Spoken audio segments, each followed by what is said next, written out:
The tips to make your husband happy. थोड़ी सी तवज्जो हस्बैंड्स को दें तो देखते हैं इसके क्या फ़वाइद हासिल होते हैं। अस्सलाम वालेकुम हैविंग ब्यूटीफुल माय व्यूअर्स, कैसे हैं आप सब? उम्मीद करती हूँ कि इस वक्त जहाँ कहीं भी होंगे खैरियत से होंगे। Now welcome back to my channel boost up your life with KRK। Viewers, जहाँ पर मैंने हस्बैंड की रिस्पॉन्सिबिलिटी की बात की, जहाँ पर हमने ये भी डिस्कस किया कि किस तरीके से एक मैरिज लाइफ को सक्सेसफुल बनाया जा सकता है, तो वहाँ पर बीवियों की भी जिम्मेदारी है कि वो अपने शौहरों को किस तरीके से खुश रख सकती हैं। तो यहाँ पर हैं कुछ टिप्स जो अपनी जिसको इस्तेमाल करके जिनको वो डेली लाइफ में शामिल करके अपने हस्बैंड को ना सिर्फ खुश रख सकती हैं बल्कि दोनों आपस के रिलेशन को बहुत अच्छा बना सकते हैं। तो देखते हैं यहाँ पर वाइफ की रिस्पॉन्सिबिलिटी क्या बनती है। हो शौहर के कपड़ों का ख्याल रखना हो, उसके पसंदीदा खानों का भी ख्याल रखना हो और साथ ही साथ तमाम ड्यूटीज अच्छी तरीके से निभा रही होती हैं, लेकिन यहाँ पर एक कम्युनिकेशन गैप हमेशा से वाज़े तौर पर होता है जिसके ऊपर शायद तवज्जो देने का वक्त ही नहीं मिलता और इसको तवज्जो देने को ज़रूरी नहीं समझा जाता। तो यहाँ पर वाइफ को स्पेशली अपना वक्त और तवज्जो निकाल कर खास टाइम सर्व करना है और इसके ऊपर वर्किंग करनी है, तो दोनों के मामलात आपस में बहुत ज़्यादा बेहतर हो सकते हैं और दोनों को एक रियल खुशी हासिल होगी। सो व्यूअर्स, नंबर 1 टिप है वाइफ के लिए कि उनको रिस्पेक्ट करनी है अपने हस्बैंड की और उनकी नॉलेज की, जजमेंट की, और उनको डाउट में नहीं डालना उनके किसी भी मैटर के हवाले से, किसी भी डिसीजन के हवाले से। क्योंकि मैन मटेरियल एक ईगो बेस्ड मटेरियल होता है, कुदरती तौर पर मर्दों में ईगो का फैक्टर ज़्यादा होता है। तो डेली रूटीन में बहस करके, आर्ग्यू करके, चीख कर, चिल्लाकर, क्लैश कर कर आप अपना पॉइंट ऑफ व्यू उन पर इम्पोज नहीं कर सकते। वो गलती पर हैं तो वहाँ पर पॉज ले लें और उनको अपनी गलतियों से खुद सीखने दें। Definitely your husband will come back to you और वो यकीनन आपकी चीज़ों को मानेंगे और आप उसको अप्रिशिएट भी करेंगे, लेकिन उस वक्त बहस ना करें और उनको अपनी गलतियों से खुद आपकी तरफ मुतवज्जा होने दें। वो गलती करके सीखेंगे और उसको डिसीजन को एक्सेप्ट और रिस्पेक्ट देने के साथ साथ आपको ये करना है कि एक चीज़ आप हस्बैंड की मानकर चलें और एक चीज़ जो है वो एक डिसीजन वो आप अपनी ख्वाहिश के मुताबिक लें। यहाँ पर होगा क्या, इस तरह करने से आप दोनों की बातें रह जाएंगी और दोनों के दरमियान क्लैश पैदा नहीं होगा, दोनों को एक दूसरे की रिस्पेक्ट मालूम होगी और यहाँ पर हस्बैंड को भी महसूस होगा कि वाइफ ने उसके डिसीजन के मुताबिक काम किया है, तो वो वहाँ पर अपना उसकी ईगो हर्ट नहीं होगी। तो यहाँ पर एक बहुत अच्छी तरीके से बैलेंस किया जा सकता है।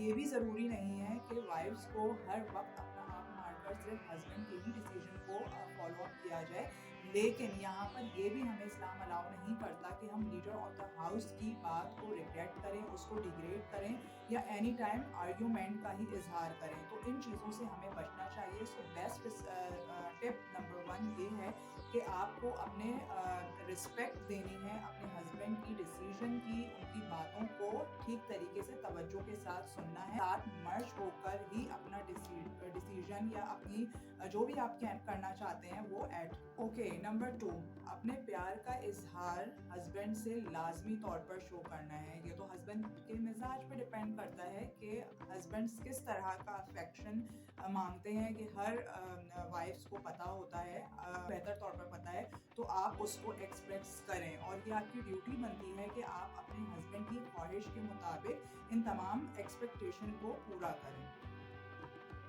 अगर आपके हस्बैंड को पसंद है कि आप उनको कॉम्प्लीमेंट दें उनकी बातों पे, तो ये यहाँ पर एक बीवी का फ़र्ज़ बनता है कि वो उनकी बातों को कॉम्प्लीमेंट करें, उनको अप्रिशिएट करें।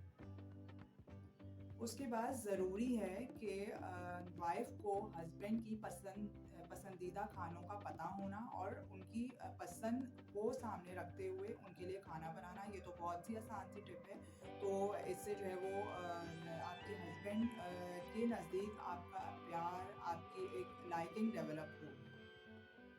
सो व्यूअर्स, नंबर 4 टिप भी बहुत मज़े की टिप है कि जब आपके हस्बैंड जॉब के लिए काम के सिलसिले में घर से बाहर जाएं तो लाजमी उनको गेट तक सी ऑफ करें और कोई ना कोई अच्छा मैसेज उनकी सेफ्टी के लिए जैसे दीन में है कि जब हम बाहर निकलते हैं तो आयतुल कुर्सी हमारे लिए एक द बेस्ट प्रोटेक्टर है, तो ये लाजमी इस तरह के मैसेज जो है वो आप हस्बैंड को दें और ये एक सुनना भी है और एक बहुत अच्छा मैसेज है जिससे आपके हस्बैंड को आपकी लाइकिंग डेवलप करने में एक बहुत अच्छा एहसास हो। और ये एक सुनना भी है और एक बहुत अच्छा मैसेज है जिससे आपके हस्बैंड को आपकी लाइकिंग डेवलप करने में एक बहुत अच्छा एहसास होगा। या घर के काम के सिलसिले में या बाहर के काम के सिलसिले में मेंटल स्ट्रेस मर्दों को बहुत ज़्यादा डिस्टर्ब करता है और सम टाइम इतने स्ट्रॉन्ग होने के बावजूद उनको नहीं समझ में आ रहा होता कि उनको इस स्ट्रेस से डील किस तरह करना है। तो यहाँ पर वाइफ्स की ड्यूटी है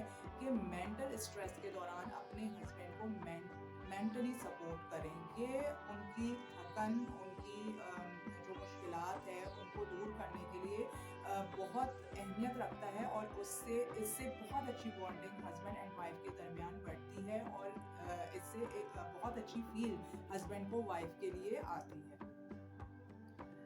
सो व्यूवर्स, एक चीज़ मैंने पहले भी अपने टॉपिक में डिस्कस की थी कि कम्युनिकेशन गैप को दूर करना चाहिए। चीज़ों को, मामलात को हल करने के लिए दोनों को डिस्कशन करना और कम्युनिकेशन गैप को दूर करना बहुत ज़रूरी है। तो डोमेस्टिक इश्यूज़ को सॉल्व करने के लिए, प्रॉब्लम को डिस्कस करने के लिए, कोई भी चीज़ आपके माइंड में आपको तंग कर रही है तो इसको रिजॉल्व करने के लिए बात करना ज़रूरी है। अगर किसी टाइम पर आप किसी चीज़ से इख्तिलाफ रखते हैं अपने हस्बैंड से तो कहना बहुत ज़रूरी है। सिर्फ ठीक है, हस्बैंड को रिस्पेक्ट देना और उनकी तमाम ड्यूटीज़ पूरी करना बहुत ज़रूरी है, लेकिन इसके साथ साथ आप कैसा महसूस करते हैं या आपको कोई बात गलत लग रही है अपने हस्बैंड की या जिससे आप एग्री नहीं करते, उसको सामने रखकर तरीके से और तहम्मुल मिजाजी से डिस्कस करना भी बहुत ज़्यादा ज़रूरी है। यहाँ पर हम तमाम वाइफ्स को इस बात को समझने की बहुत ज़्यादा ज़रूरत है कि डिजिटल लाइफ सबकी हो चुकी है, लेकिन तमाम मसरूफियत के बाद अपने अपने हस्बैंड से रिलेशन को अच्छा करने के लिए या उसको एक ग्रोथ देने के लिए, उसको बूस्ट देने के लिए ये तमाम चीज़ें, इन तमाम टिप्स को, और भी बहुत सारी टिप्स हैं, इनको यूज़ करना डेली रूटीन में बहुत ज़्यादा ज़रूरी है और इसको माइंड में रखें। क्योंकि अगर हम डिजिटल लाइफ में और सिर्फ घर की जिम्मेदारियों में ही मसरूफ़ रहेंगे तो 24 आवर्स में हमें अपने हस्बैंड के साथ वक्त गुजारना या उनके लिए केयर करना या उनके लिए एक स्पेशल चीज़ें अरेंज करना, इसके लिए फिर हमें कभी वक्त नहीं मिलने वाला, हत्ता कि हम जवानी से बुढ़ापे की तरफ चले जाएंगे। तो हमें इन्हीं वक्त को यूटिलाइज करने के लिए, इन्हीं लम्हात को स्पेशल बनाने के लिए, अपने हस्बैंड से रिलेशन अच्छा बनाने के लिए इन चीज़ों के ऊपर काम करना ज़रूरी है। तो वीडियो पसंद आई हो तो प्लीज़ इस वीडियो को लाइक, शेयर और सब्सक्राइब ज़रूर कर दीजिएगा। मिलते हैं एक नेक्स्ट अच्छे से कंटेंट के साथ। मुझे कॉन्टेंट रेहान खान को नेक्स्ट वीडियो तक के लिए इजाज़त दीजिए। मुझे अपनी दुआओं में याद रखिए और मेरे चैनल को सब्सक्राइब करना नहीं भूलिएगा। Thank you, take care yourself, अल्लाह हाफिज़।